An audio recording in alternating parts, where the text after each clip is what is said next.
Hello बच्चों, hello, welcome to Vivek physics. अभी अपन बातचीत करेंगे नीट एग्जाम के क्रैश कोर्स के पॉइंट ऑफ व्यू से।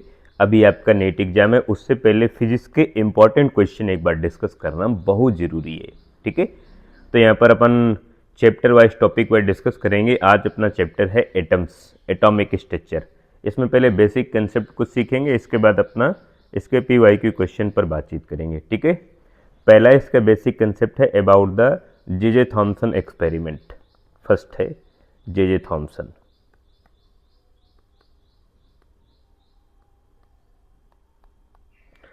जे Thomson experiment mean atomic model. According to J Thomson atomic model, atoms जो होता है ना, वो कंप्लीटली इस तरह से सॉलिड होता है एंड जगह जगह पर यूनिफॉर्मली इस तरह से इलेक्ट्रॉन एम्बेडेड होते हैं। जैसे वाटरमेलन में वाटरमेलन के सीड यूनिफॉर्मली डिस्ट्रीब्यूटेड होते हैं।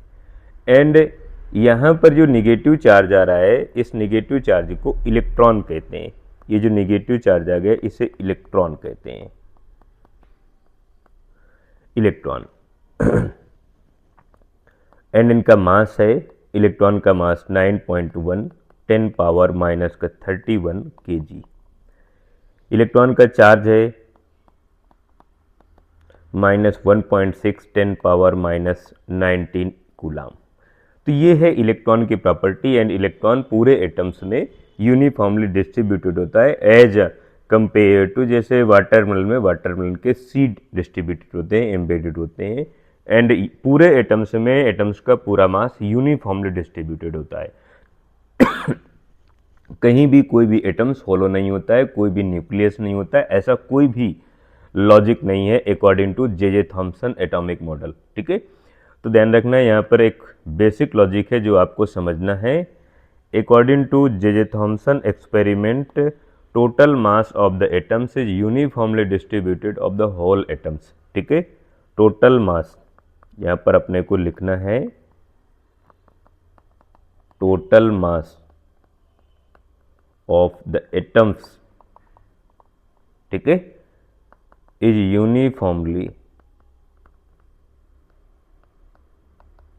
डिस्ट्रीब्यूटेड, ठीक है, इन होल एटम्स। पूरे एटम्स में यूनिफॉर्मली डिस्ट्रीब्यूटेड होता है एज लाइक दिस, इस तरह से। ठीक है, तो नेक्स्ट अपना लॉजिक किया है, नेक्स्ट एटॉमिक मॉडल है Rutherford experiment mean alpha particle experiment. ठीक है, सेकेंड है अल्फा पार्टिकल एक्सपेरिमेंट। इसे रदरफोर्ड एक्सपेरिमेंट आप कह सकते हैं।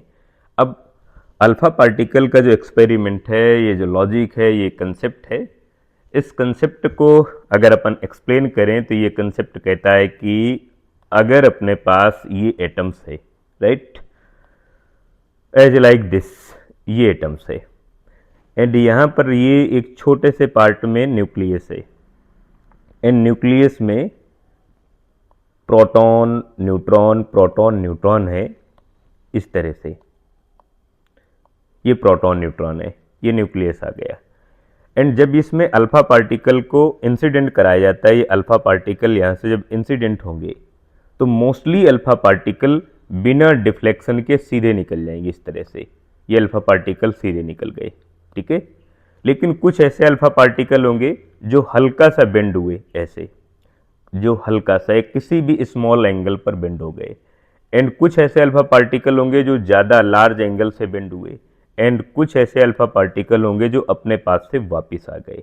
ठीक है, इससे पता चला कि एटम्स का जो मोस्टली पार्ट है वो हॉलो होता है एंड स्मॉल वॉल्यूम पर एक छोटा सा पार्ट होता है जिसे अपन न्यूक्लियस कहते हैं।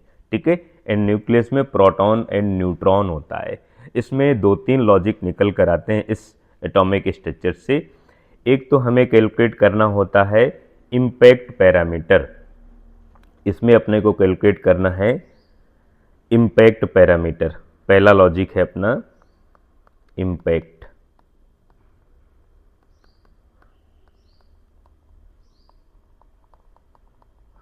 इम्पैक्ट पैरामीटर का लॉजिक क्या है भाई?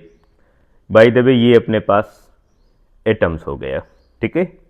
एंड एटम्स में ये मैंने न्यूक्लियस बना लिया, ये न्यूक्लियस हो गया, तो ये न्यूक्लियस हो गया यहाँ पर। अब जो अल्फा पार्टिकल आएगा, इंसिडेंट होगा, तो एक तो अल्फा पार्टिकल बिना डिफ्लेक्ट हुए सीधे निकल गया, ये अल्फा पार्टिकल तो बिना डिफ्लेक्ट हुए निकल ही गया। लेकिन जो और क्लोज अल्फा पार्टिकल आएगा उसका थोड़ा सा डिफ्लेक्शन होगा। क्यों डिफ्लेक्शन होगा भाई? क्योंकि अल्फा पार्टिकल पॉजिटिव है एंड न्यूक्लियस भी पॉजिटिव है, तो पॉजिटिव पॉजिटिव रिपल्सन आएगा, तो रिपल्सन आने की वजह से थोड़ा सा डिफ्लेक्ट होगा। अब हमें बताना है कि ये क्या एंगल है, किस एंगल से डिफ्लेक्ट हुआ, ये एंगल थीटा है। एंड मुझे देखना है कि न्यूक्लियस को कनेक्ट करने वाली लाइन ये है, ये वाली जो डिस्टेंस है, इस डिस्टेंस को इम्पैक्ट पैरामीटर कहते हैं। बी लिखें या डी लिखें, कोई प्रॉब्लम नहीं है, बट ध्यान रखना है इसे इम्पैक्ट पैरामीटर कह रहे हैं,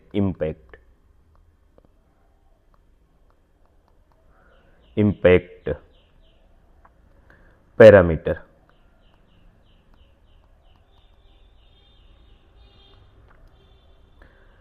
अब इसकी वैल्यू कैसे कैलकुलेट करेंगे? देखो जरा, इम्पैक्ट पैरामीटर का फार्मूला मैं लिख देता हूं, Z E square cot theta by 2 divide by 4 pi epsilon not multiply kinetic energy. जो अल्फा पार्टिकल आ रहा है उस अल्फा पार्टिकल की काइनेटिक एनर्जी। तो बस इतना ध्यान रखना है, ये फार्मूला ध्यान रखना है, ये इम्पैक्ट पैरामीटर है। इसका तुम डायरेक्ट फार्मूला ध्यान रखना, जो इम्पैक्ट पैरामीटर है वो डायरेक्टली प्रोपोर्शनल है एंगल के, कॉट इधर है थीटा बाई 2, ठीक। ये फार्मूला तुम ध्यान रखोगे, ये फार्मूला हो गया इम्पैक्ट पैरामीटर। चलो नेक्स्ट क्वेश्चन पर बात करेंगे। नेक्स्ट जो इसका कंसेप्ट है कि जो अल्फा पार्टिकल आ रहा है न्यूक्लियस को कितना अप्रोच कर रहा है, न्यूक्लियस के बीच की क्लोजेस्ट डिस्टेंस कितनी है, ठीक है। क्लोजेस्ट डिस्टेंस मेरा मतलब minimum distance,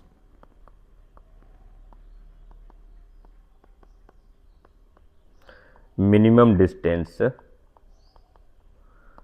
between nucleus and alpha particle. Nucleus और अल्फा पार्टिकल के बीच की मिनिमम डिस्टेंस क्या है? देखो भाई, यहाँ पर तो ये हो गया अपने पास न्यूक्लियस, न्यूक्लियस में प्रोटॉन है, न्यूट्रॉन है, प्रोटॉन है, न्यूट्रॉन है, ठीक है। एंड फाइनली ये पॉजिटिव है, ठीक है, फाइनली ये तो पॉजिटिव चार्ज है। एंड यहाँ से ये अल्फा पार्टिकल आ रहा है, जब अल्फा पार्टिकल आएगा, अल्फा पार्टिकल भी पॉजिटिव है, ये भी पॉजिटिव है, जब ये इधर की तरफ आएगा तो इसका रिपल्सन बढ़ता जाएगा एंड एक ऐसा टाइम आएगा कि ये बैक हो जाएगा, यहाँ से बाउंस बैक होके पीछे चला जाएगा, रिफ्लेक्ट हो जाएगा। अब ये कितना क्लोज आया उस डिस्टेंस को अपन आर नॉट कहते हैं, इसे अप्रोचिंग डिस्टेंस कहेंगे। अब ध्यान रखना है कि जिस मोमेंट से ये अल्फा पार्टिकल बैक होगा, यहाँ से वापस जाएगा, उस मोमेंट में इस पूरे सिस्टम की जो पोटेंशियल एनर्जी होगी, जितनी भी पोटेंशियल एनर्जी होगी, वो अल्फा पार्टिकल की काइनेटिक एनर्जी के इक्वल होगी। तो ये लॉजिक तुम्हें ध्यान रखना है, ठीक है। मेरा मतलब kinetic energy of the alpha particle for approaching distance, minimum approaching distance, kinetic energy of alpha particle mean half mv square equal to potential energy of the system. And potential energy लिखते हैं Q1 multiply Q2 divide by 4 pi epsilon not and minimum distance r not. यहाँ पर कुछ parameter हैं, उनको मैं put कर देता हूँ। जैसे Q1 अपने पास अल्फा पार्टिकल का चार्ज हो गया 2e, right, and Q2 nucleus का चार्ज हो गया Ze, ठीक। ये वैल्यू हो गई। यहाँ से वैल्यू अगर मैं पुट करूँगा तो यहाँ पे वैल्यू बनेगी half mv square equal to 2Ze square divide by 4 pi epsilon not r not. ये वैल्यू यहाँ से r नॉट को पुट कर सकते हो, तो r नॉट ये एक्चुअल में देखो काइनेटिक एनर्जी, इसके इक्वल में ke लिख सकते हो। तो यहाँ से r नॉट इक्वल टू हो जाएगा 2Ze square divide by 4 pi epsilon not multiply kinetic energy.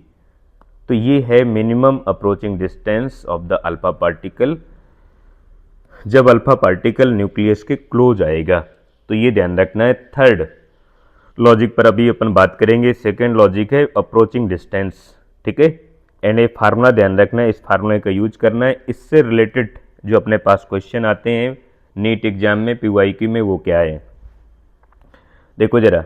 जो अप्रोचिंग डिस्टेंस है आर नॉट, वो डायरेक्टली प्रोपोर्शनल है चार्ज के, बिकॉज चार्ज तो कांस्टेंट है। लेकिन जो अप्रोचिंग डिस्टेंस है वो डायरेक्टली इनवर्सली प्रोपोर्शनल है kinetic energy of alpha particle. Alpha particle की काइनेटिक एनर्जी के डायरेक्टली प्रोपोर्शनल है। देखो जरा यहाँ पर वो इनवर्सली प्रोपोर्शनल है।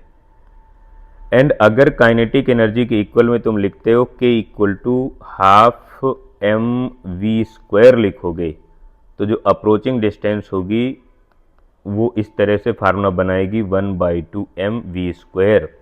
मेरा मतलब approaching distance inversely proportional to mass, ठीक है। अप्रोचिंग डिस्टेंस v² के इनवर्सली प्रोपोर्शनल होगी। तो ये लॉजिक है, ये फार्मूला ध्यान रखना है आपको, किस तरह से ये अप्रोचिंग डिस्टेंस एंड अदर जो फार्मूला आ रहे हैं वो किस तरह से रिलेशन बना रहे हैं, ये लॉजिक ध्यान रखना, ठीक है। बिकॉज अच्छा, मास के साथ इसका नीट एग्जाम में आया हुआ क्वेश्चन है, नीट पीवाईक्यू, ठीक है। और ये क्वेश्चन आया है 16 में, ये क्वेश्चन आया हुआ है, ये वाला इस टाइम आया हुआ है ये वाला क्वेश्चन कि what is the relation between approaching distance and mass of the alpha particle. तो आपको टिक करना है, जो अप्रोचिंग डिस्टेंस है वो मास का इनवर्सली प्रोपोर्शनल है, ठीक है। चलो अपन नेक्स्ट लॉजिक पर बात करेंगे। हम देखते हैं कि जो अल्फा पार्टिकल आ रहे हैं वो मोस्टली जो अल्फा पार्टिकल हैं, ये न्यूक्लियस आ गया, मोस्टली अल्फा पार्टिकल बिना डिफ्लेक्ट हुए निकल गए, लेकिन फिर डिफ्लेक्शन स्टार्ट हो गया, फिर डिफ्लेक्शन और ज़्यादा स्टार्ट हो गया। तो मेरा मतलब है कि ज़्यादा अल्फा पार्टिकल बिना डिफ्लेक्ट हुए निकले। जैसे जैसे एंगल बढ़ता जा रहा है वैसे वैसे नंबर ऑफ अल्फा पार्टिकल कम होते जा रहे हैं। मेरा मतलब है कि जो 180 डिग्री से अल्फा पार्टिकल जाएगा वो एक ही दो होंगे, ज़्यादा नहीं होंगे। मैक्सिमम अल्फा पार्टिकल तो स्मॉल एंगल से सीधा निकल गए बिना डिफ्लेक्ट हुए। तो यहाँ पर अपने को फार्मूला बनाना है, नंबर ऑफ अल्फा पार्टिकल जो किसी न किसी एंगल से स्कैटर्ड हुए हैं उनका एंगल के साथ क्या रिलेशन है, एंगल के साथ क्या रिलेशन है। तो ध्यान रखना है एन थीटा, ज़्यादा एंगल होगा, ज़्यादा एंगल पर नंबर ऑफ अल्फा पार्टिकल कम होंगे, तो यहाँ पर लिखना है sin पावर 4 θ/2। ये फार्मूला ध्यान रखना है। इसका मतलब है n1 θ1 divide by n2 θ2 equal to, यहाँ पर कांस्टेंट लिखोगे वो कैंसिल आउट हो जाएगा, तो sin power 4 θ2/2 divide by sin power 4 θ1 divide by 2। तो ये फार्मूला तुम्हें ध्यान रखना है। एंड इस फार्मूले का यूज कैसे करना है वो बता देता हूँ। पहले मैं ग्राफ बना के तुम्हें समझाता हूँ। ये मैं ग्राफ बनाता हूँ, ठीक है। अब यहाँ पर मैं लिखता हूँ नंबर ऑफ अल्फा पार्टिकल जो किसी न किसी एंगल से स्कैटर्ड हुए। यहाँ पर मैं एंगल लिखता हूँ, ठीक है, डिग्री में लिखता हूँ। यहाँ पर जब मैं ग्राफ बनाऊंगा तो देखो जरा, ग्राफ ऐसा आएगा। इसका मतलब क्या हुआ, यहाँ पर देखो एंगल कितना है 0 डिग्री, ठीक है। यहाँ पर थीटा की वैल्यू है 0 डिग्री। तो 0 डिग्री से डिफ्लेक्ट होने वाले अल्फा पार्टिकल बहुत ज़्यादा है, लेकिन थोड़ा सा एंगल बढ़ा, यहाँ पर जैसे थोड़ा सा एंगल बढ़ गए, एंगल यहाँ पर बाय द वे 60 डिग्री आ गया, नंबर ऑफ अल्फा पार्टिकल कम हो गए। एंगल थोड़ा सा और बढ़ा, बाय द वे ये 90 डिग्री आ गया, नंबर ऑफ अल्फा पार्टिकल और कम हो गए। एंगल और बड़ा इंक्रीज होते होते होते बाय द वे ये 180 डिग्री आ गया, तो यहाँ पर नंबर ऑफ अल्फा पार्टिकल और कम हो गए। मेरा मतलब दोनों एक दूसरे का जस्ट उल्टा होंगे, ठीक है। तो ये लॉजिक ध्यान रखना है। इसका एक पीवाईक्यू क्वेश्चन अपन करते हैं। ये फार्मूला ध्यान रखना है, इस फार्मूले का लॉजिक, ये अपने पास एटम्स हो गया। यहाँ पर मैंने न्यूक्लियस को बना लिया, न्यूक्लियस पॉजिटिव है तो मैंने प्लस का सिंबल यूज कर लिया। एक अल्फा पार्टिकल आया इस तरह से, ठीक है। एंड यहाँ पर जो एंगल इसने बनाया बाय द वे 60 डिग्री बनाया। तो यहाँ से 60 डिग्री से पास होने वाले alpha particle by the way N1 है, ठीक है। एंड सेकेंड जो अल्फा पार्टिकल आ रहा है वो इस तरह से आया, थोड़ा सा और क्लोज आया एंड ये 90 डिग्री से चला गया, 90 डिग्री है। तो यहाँ से पास होने वाले अल्फा पार्टिकल N2 है। अपने को फाइंड करना है N1 रेशियो N2, इसकी वैल्यू फाइंड करना है। कैसे फाइंड करोगे मैं बताता हूँ। बेसिक लॉजिक क्या है, तुम्हें ये फार्मूला ध्यान रखना है, सिर्फ ये फार्मूला, एंड ये फार्मूला तुम्हारे लिए स्टार है, ठीक है।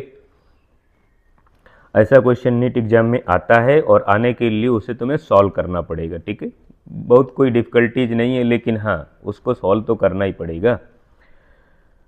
देखो भाई क्या लिखना है अपने को, n थीटा, और ये इस तरह से रिलेशन बना रहा है साइन पावर 4 थीटा बाई 2, ठीक है। तो यहाँ पर अपन डायरेक्ट फार्मूला यूज कर लेंगे, N1 theta 1 divide by N2 theta 2 equal to sine power 4 theta 2 by 2 divide by sine power 4 theta 1 by 2। चलो थीटा 1 कितना है यहाँ पर 60 एंड थीटा 2 है 90, तो ये हो गए अपने पास थीटा 1 और ये हो गए थीटा 2। अब देखो जरा, तो N1 मतलब थीटा 1 कितना है 60 डिग्री, थीटा 2 कितना है 90 degree equal to sine power 4 theta 2 90 by 2 करना है, mean 45, correct, divide by sine power 4 theta 1 कितना है 60 का हाफ करोगे 30 की वैल्यू आ जाएगी। एंड अब देखो जरा यहाँ पर साइन 45 की वैल्यू है 1/√2, ठीक है। तो 1/√2 और इसमें 4 पावर यूज करना है, डिवाइड बाई साइन 30 की वैल्यू है 1/2 और इसमें 4 पावर यूज करना है। चलो भाई इधर हो जाएगा number of alpha particle, number of scattered alpha particle 60 degree divide by number of scattered alpha particle with 90 degree equal to, इसमें अपन लिखेंगे इसका 4 टाइम्स मल्टीप्लाई कराएंगे तो ये फाइनली हो जाएगा अपने पास √2 मल्टीप्लाई √2 2, मेरा मतलब 1/4 हो जाएगा, डिवाइड बाई 2 का 4 टाइम्स मल्टीप्लाई कराएंगे तो 16 बन जाएगा, 16 ऊपर चला जाएगा तो 16 डिवाइड बाई 4, मेरा मतलब केवल आंसर आ जाएगा 4 आ जाएगा। तो number of alpha particle 60 degree divide by number of alpha particle with 90 degree equal to 4 answer आ गया। तो ये रिलेशन आ गया, मतलब 4 टाइम्स ज़्यादा होंगे number of scattered alpha particle with 60 degree as a compare to 90 degree, ठीक है। तो ये तो हो गया अपने पास Rutherford experiment, Rutherford atomic model. अब बात करेंगे बोर एटॉमिक मॉडल की, जो कि मोस्ट इंपॉर्टेंट है, ठीक है। बोर एटॉमिक मॉडल,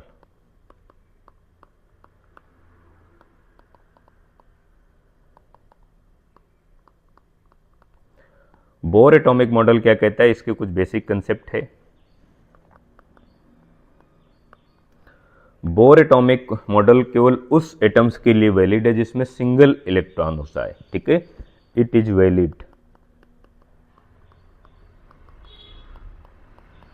ओनली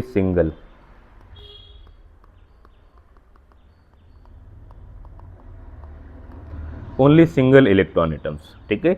जैसे हाइड्रोजन है, जैसे हीलियम है, हीलियम प्लस, ठीक है, लिथियम प्लस प्लस प्लस, इसमें सिंगल इलेक्ट्रॉन बचपन से है, इसमें 2 इलेक्ट्रॉन थे, 1 इलेक्ट्रॉन निकल गए, इसमें 3 थे, 2 इलेक्ट्रॉन निकल गए, ओनली सिंगल इलेक्ट्रॉन बचा। तो बोर एटॉमिक मॉडल केवल उस एटम्स के लिए वैलिड है जिसमें सिंगल इलेक्ट्रॉन होता है, ठीक है। अब इसका लॉजिक क्या कहता है कि भैया एक न्यूक्लियस होता है। बोर नाम का जो बंदा है वो कहता क्या है कि एक न्यूक्लियस है, न्यूक्लियस के अराउंड ऑर्बिट बनी होती है, सर्कुलर ऑर्बिट बनी होती हैं, इस तरह से सर्कुलर ऑर्बिट बनी होती है, इस तरह से सर्कुलर ऑर्बिट एंड इस तरह की जो सर्कुलर ऑर्बिट होती हैं वो इनफाइनाइट होती हैं, मतलब आप काउंट नहीं कर सकते, वो इनफाइनाइट होती हैं। एंड इलेक्ट्रॉन सिर्फ एक है यहाँ पर। अब इलेक्ट्रॉन किसी भी ऑर्बिट में रह सकता है, फर्स्ट नंबर की ऑर्बिट, ये सेकेंड नंबर की, ये थर्ड नंबर की, ये इनफाइनाइट नंबर की ऑर्बिट हो गई। अब इलेक्ट्रॉन तो सिर्फ एक है, ये इलेक्ट्रॉन किसी भी ऑर्बिट में रह सकता है। मैं समझ लेता हूं कि इलेक्ट्रॉन अभी इस ऑर्बिट में है, सेकेंड नंबर की ऑर्बिट में। ये लॉजिक है। अब इसमें अपने को 2-3 लॉजिक समझना है। पहला रूल क्या है, मेरा मतलब है फर्स्ट पोस्टुलेट क्या है। First postulate of Bohr model. Bohr model का फर्स्ट पोस्टुलेट क्या कहता है कि जो इलेक्ट्रॉन है, ये इलेक्ट्रॉन है, ये न्यूक्लियस हो गया एंड न्यूक्लियस के अराउंड ऑर्बिट बनी है, ठीक है, ये ऑर्बिट बनी है, ये न्यूक्लियस हो गया एंड यहां पर इलेक्ट्रॉन रिवॉल्व कर रहा है, ये इलेक्ट्रॉन रिवॉल्व कर रहा है एंड ये पता नहीं किस नंबर की ऑर्बिट है, फर्स्ट नंबर है, सेकेंड नंबर, थर्ड नंबर, है ना। एट रैंडम मैंने सेकेंड नंबर यहां पर बना दिया। तो जो इलेक्ट्रॉन यहां पर रिवॉल्व कर रहा है वो इलेक्ट्रॉन न्यूक्लियस के चारों ओर कंटिन्यू मूव करेगा, तो इसकी कुछ न कुछ वेलोसिटी होगी। अब जब इलेक्ट्रॉन मूव कर रहा है तो इस पर एक और फोर्स होगा जिसे सेंट्रीफ्यूगल फोर्स कहेंगे, जिसकी वैल्यू लिखेंगे mv² डिवाइड बाई r। अगर ये n नंबर की ऑर्बिट है, nth ऑर्बिट है, तो इसे अपन लिखेंगे mvnr² multiply rn, because n number की ऑर्बिट हो गई। ये रेडियस हो जाएगी यहाँ पर rn हो जाएगी। तो इधर एक फोर्स और लगेगा, कूलाम फोर्स, जो कि इन साइड होगा। कूलाम फोर्स है कितना, Q1 Q2 divide by 4 pi epsilon not r²।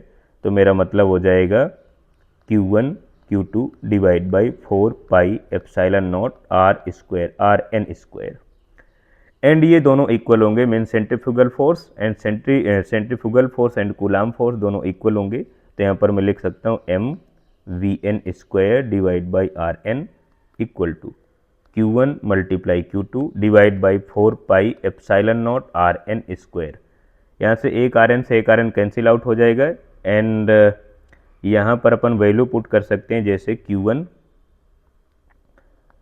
Q1 equal to upon electron का मास है, इलेक्ट्रॉन का चार्ज है तो E, एंड Q2 न्यूक्लियस का चार्ज है तो ZE। तो यहाँ पर लिख सकते हैं अपन mvn² equal to ZE² divide by 4 pi epsilon not rn। यहाँ से एक तो ये कंसेप्ट आ गया related to force first postulate से। एंड सेकेंड पोस्टुलेट,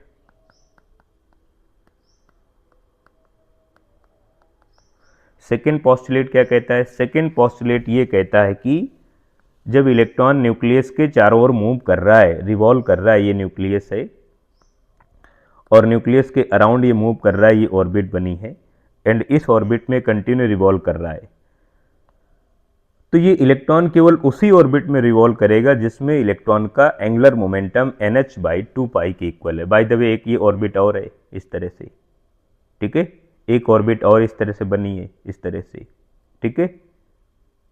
एंड ये बहुत सारे इस तरह से नंबर ऑफ इनफाइनाइट ऑर्बिट बनी हुई हैं, लेकिन इलेक्ट्रॉन को सिर्फ उसी ऑर्बिट में मूव करना है जिसमें इलेक्ट्रॉन का एंगुलर मोमेंटम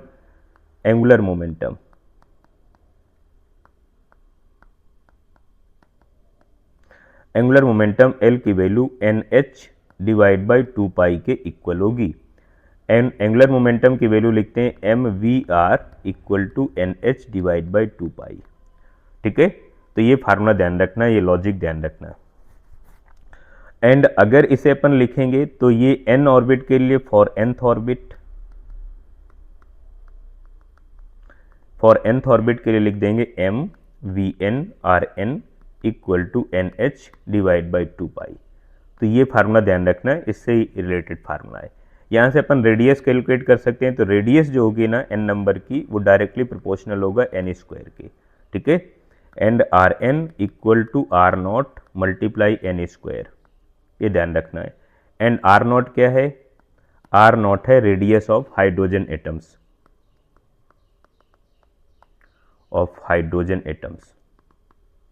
ठीक है, बिकॉज हाइड्रोजन एटम सबसे छोटा एटम्स होता है, इसकी वैल्यू है 0.53 एंगस्ट्रॉम, मेरा मतलब 0.53 इंटू 10⁻⁻10 मीटर।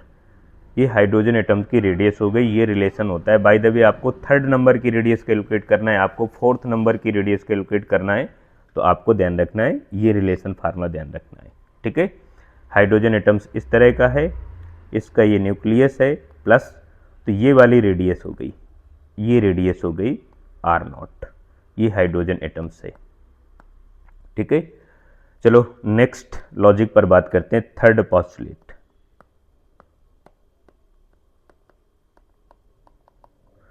थर्ड पोस्टुलेट कहता है कि जैसे इलेक्ट्रॉन न्यूक्लियस के अराउंड रिवॉल्व कर रहा है, ये न्यूक्लियस है एंड ये यहाँ पर अपने पास एक ऑर्बिट है, ठीक है, सेकेंड ऑर्बिट ये है, ठीक है, तो ये अपने पास ऑर्बिट हो गई। अब इलेक्ट्रॉन यहाँ पर रिवॉल्व कर रहा है, बाय द वे इलेक्ट्रॉन यहाँ पर है। अब इलेक्ट्रॉन जब एक ऑर्बिट से दूसरी ऑर्बिट में जाएगा तो दोनों ऑर्बिट में जो एनर्जी का गैप आएगा, बाय द वे यहाँ पर एनर्जी है सपोज दैट 10 इलेक्ट्रॉन वोल्ट, और यहाँ पर एनर्जी बाय द वे मान लेते हैं कि 12 इलेक्ट्रॉन वोल्ट है, ठीक है। तो ये हायर एनर्जी लेवल होता है ये वाला, एंड ये लोअर एनर्जी लेवल होता है, ठीक है। तो अगर इलेक्ट्रॉन यहाँ से यहाँ पर जा रहा है, समझ गए, तो इसको 2 जूल एनर्जी की नीड होगी, वो एनर्जी बाहर से कहीं से सप्लाई की जाएगी। अगर कोई इलेक्ट्रॉन हायर एनर्जी लेवल से लोअर एनर्जी लेवल में आएगा तो देखो गैप कितना आ गया, 2 इलेक्ट्रॉन वोल्ट का गैप आ गया। तो इस गैप के इक्वल एक फोटोन को इमिट करेगा। अगर कोई ऐसा इलेक्ट्रॉन ऐसा करता है, हायर एनर्जी लेवल से लोअर एनर्जी लेवल में आता है, तो यहाँ पर एनर्जी है बाय द वे E1 है एंड यहाँ पर एनर्जी E2 है, एंड कोई इलेक्ट्रॉन आया तो यहाँ पर एक फोटोन इमिट होता है, एंड फोटोन की जो एनर्जी है, photon energy hc divide by lambda, वो इक्वल होगा E2 माइनस E1 के। मेरा मतलब है जब भी कोई इलेक्ट्रॉन एक ऑर्बिट से दूसरी ऑर्बिट में जाएगा तो दोनों जगह पर, दोनों ऑर्बिट में जो एनर्जी का गैप आएगा, एनर्जी का जो डिफरेंस आएगा, उस डिफरेंस के इक्वल एक फोटोन इमिट करेगा। अगर हायर टू लोअर जा रहा है, अगर वो electron higher to lower move कर रहा है, मेरा मतलब हायर एनर्जी लेवल से लोअर एनर्जी लेवल मूव कर रहा है, तब की बात है। बट अगर लोअर से हायर में जाएगा तो उसको एनर्जी की नीड होगी, वो बाहर से कहीं से एटमॉस्फेयर से सप्लाई होगी, ठीक है। तो ये लॉजिक ध्यान रखना है, दोनों सिचुएशन पर रेडिएशन का फिनोमेना होगा, या तो रेडिएशन इमिट होगा या तो रेडिएशन ऑब्जर्व होगा, दोनों सिचुएशन पर। बट ये लॉजिक तुम्हें ध्यान रखना है जो एनर्जी का गैप आ रहा है। अब इससे रिलेटेड कुछ क्वेश्चन करते हैं, फिर अपन आगे बढ़ते हैं। हाँ, एक और टॉपिक है एनर्जी लेवल का, energy level and hydrogen spectrum. Energy level क्या है भाई, जैसे यहाँ पर ये अपने पास एक न्यूक्लियस है, यहाँ पर ये ऑर्बिट है, ये ऑर्बिट है, ये ऑर्बिट है, इस तरह से ऑर्बिट है। तो हर एक ऑर्बिट में एनर्जी का अपना एक फिक्स अमाउंट होता है। जितना अमाउंट होता है, बाय द वे यहाँ पर कुछ एनर्जी होगी, यहाँ पर कुछ एनर्जी होगी, यहाँ पर कुछ एनर्जी होगी, यहाँ पर कुछ एनर्जी होगी, हर एक जगह पर एनर्जी फिक्स होती है, फिक्स अमाउंट है, उसे कहते हैं एनर्जी लेवल। एंड ध्यान रखना है जो एनर्जी लेवल nth ऑर्बिट की आती है वो आती माइनस का 13.6 डिवाइड बाई n स्क्वायर, ये ध्यान रखना है। अब आपको किस नंबर में कैलकुलेट करना है, बाय द वे ये n नंबर की ऑर्बिट है, nth ऑर्बिट, तो आपको जिस नंबर की ऑर्बिट में एनर्जी को कैलकुलेट करना है, n की जगह वैल्यू पुट कर देंगे तो वहां पर अपने को एनर्जी मिल जाएगी, ठीक है। तो ये एनर्जी लेवल आ गया। एंड अगर इसे देखेंगे तो ये इस तरह से ग्राफ इसका बनता है। स्टार्टिंग में जो ग्राफ बनेगा वो थोड़ा सा गैप में बनता है, ये गैप बन गया, ये हो गया फर्स्ट एनर्जी लेवल। फिर सेकेंड वाला थोड़ा सा इस तरह से, थर्ड वाला थोड़ा सा और क्लोज, ठीक है, ये थर्ड वाला थोड़ा सा और क्लोज।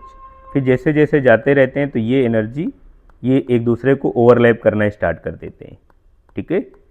ये जब ओवरलैप करना स्टार्ट कर देते हैं तो यहाँ पर अपने को एक बैंड बनता है जिसे अपन एनर्जी बैंड कहते हैं। तो ध्यान रखना एनर्जी बैंड का मतलब होता है group of energy level, energy band.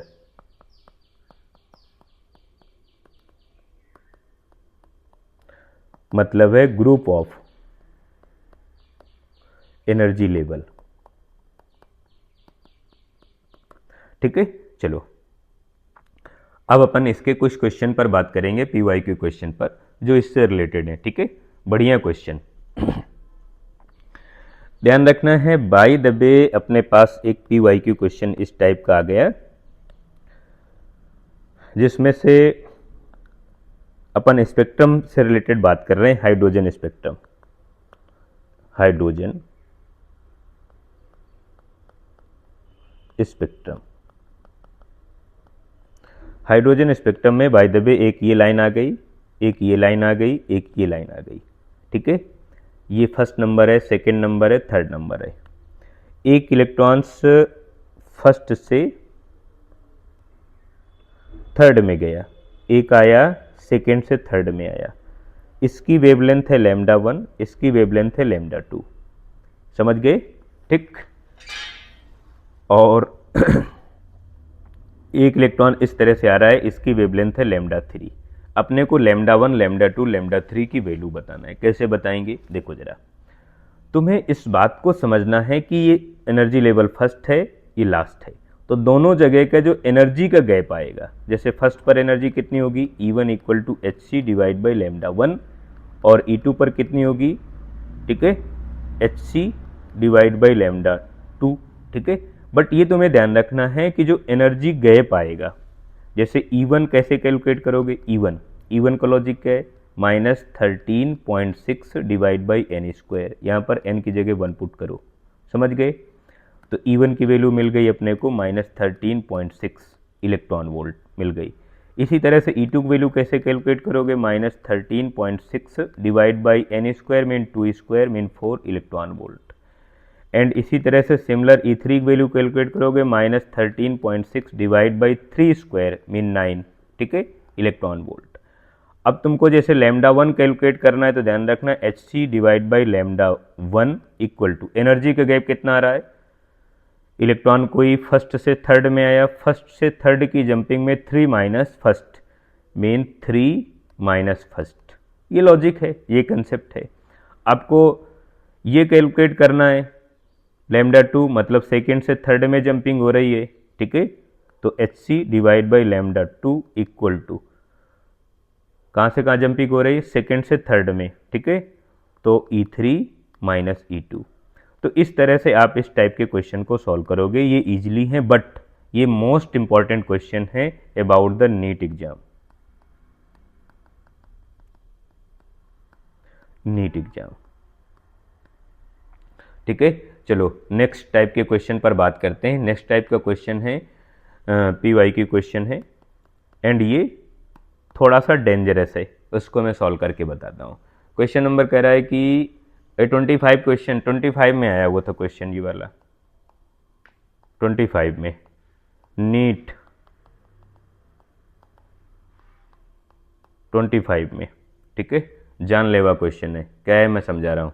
कह रहा है कि a model of the quantization motion of the electron in a uniform magnetic field B state that the flux passing through the orbit is electron in is NH divide by E, where n is a integral value, mean number of orbit, and h is a Planck constant, E is a charge of electrons.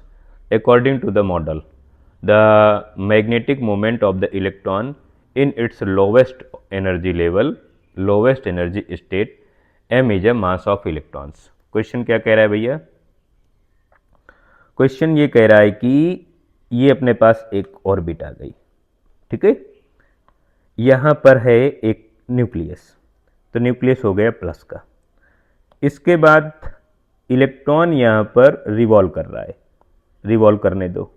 जब electron revolve कर रहा है तो तुमको पता है कि इसके मोशन की वजह से करंट डेवलप होती है, किसी भी चार्ज पार्टिकल के मोशन की वजह से करंट डेवलप होती है, एंड करंट है तो वहाँ पर मैग्नेटिक फील्ड है, मैग्नेटिक फील्ड है तो मैग्नेटिक फ्लक्स है। इसके मोशन की वजह से जो मैग्नेटिक फ्लक्स डेवलप हो रहा है, मैग्नेटिक फ्लक्स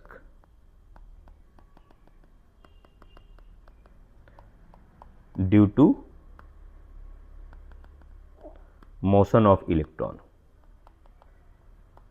इलेक्ट्रॉन के मोशन की वजह से जो मैग्नेटिक फ्लक्स डेवलप हो रहा है फाई इक्वल टू, इसकी वैल्यू है NH divide by E, NH divide by E, ठीक है। तो एक तो ये इक्वेशन हो गया। मैग्नेटिक फ्लक्स का एक दूसरा फार्मूला है जो रियल फार्मूला है B मल्टीप्लाई A, ठीक है। एंड ये सेकेंड इक्वेशन हो गया। ए का मतलब area of orbit, and orbit का जो एरिया है वो पाई आर स्क्वायर है, बिकॉज मैंने रेडियस को लिखा आर। ठीक है, ये वैल्यू यहाँ पर पुट कर देंगे एंड दोनों को इक्वल कर देंगे, तो इधर हो जाएगा अपने पास b multiply pi R square equal to N H divide by E. यहाँ से आप आर स्क्वायर की वैल्यू कैलकुलेट कर लो या केवल पाई आर स्क्वायर की। ठीक है, तो pi R square equal to N H divide by B multiply E. ये फार्मूला याद रहेगा। अपने को बताना क्या है, अपने को बताना है भैया कि इसका मैग्नेटिक मोमेंट कितना होगा। मैग्नेटिक मोमेंट कैसे कैलकुलेट करते हैं,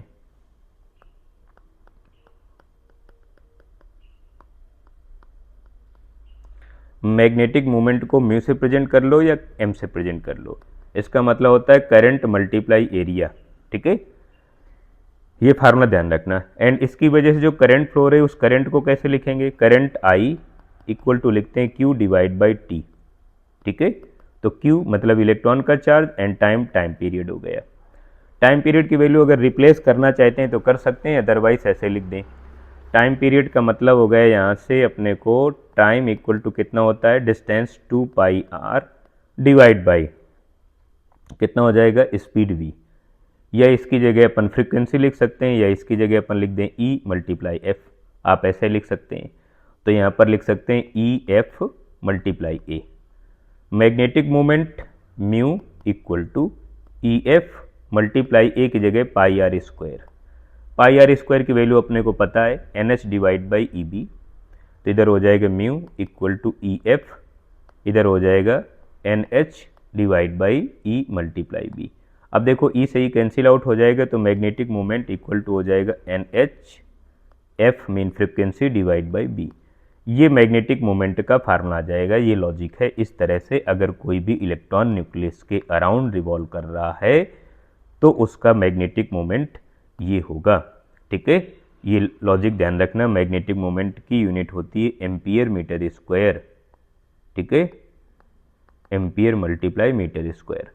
तो ये कंसेप्ट है, ये लॉजिक है। इस टाइप के क्वेश्चन आपके एग्जाम में आते हैं, आने वाले हैं, लॉजिकल हैं, कंसेप्टुअल हैं, वो तुम्हें आना चाहिए। ठीक है, तो ये ध्यान रखना है। लाइमन, बामर, पास्चन, ब्रैकेट फुंड सीरीज को आपको समझना है। ये एक बार क्विक रिवीजन था। इसमें हमने एक बार एटम्स के बेसिक कंसेप्ट पर डिस्कस किया, बेसिक लॉजिक पर एंड पीवाईक्यू क्वेश्चन पर डिस्कस किया। एनर्जी लेवल क्या है, ऑर्बिट में वेलोसिटी कितनी है, एटॉमिक स्ट्रक्चर क्या है, रदरफोर्ड एटॉमिक मॉडल क्या है, एनर्जी लेवल, इन सभी पर हमने 1 बाय 1 करके डिस्कशन किया। ठीक है, इसमें से पीवाईक्यू क्वेश्चन भी हैं, लॉजिक भी है, कंसेप्ट भी हैं। अगले टॉपिक में हम लोग बात करेंगे न्यूक्लियाई पर। ठीक है, तो ये क्विक रिवीजन है। इसमें हम लोग मोस्ट इंपॉर्टेंट क्वेश्चन पर बात करते हैं, जिस टाइप के क्वेश्चन आपके एग्जाम में आ रहे हैं। एंड आफ्टर नीट एग्जाम हम लोग इस यूट्यूब चैनल में सीक्वेंस में chapter wise, topic wise complete theory, PYQ problem and हर एक टॉपिक पर डिटेल से डिस्कस करते हैं 1 बाय 1 करके। मतलब एक चैप्टर को 3 या 4 पार्ट में डिवाइड करके एक पार्ट को एक वीडियो लेक्चर में कंप्लीट करते हैं। ठीक है, तो आप यहाँ पर बने रहें इस खूबसूरत यूट्यूब चैनल में। आपका यहाँ पर मोस्ट वेलकम। चलो इस वीडियो लेक्चर को यहीं से कंप्लीट करते हैं। नेक्स्ट एपिसोड में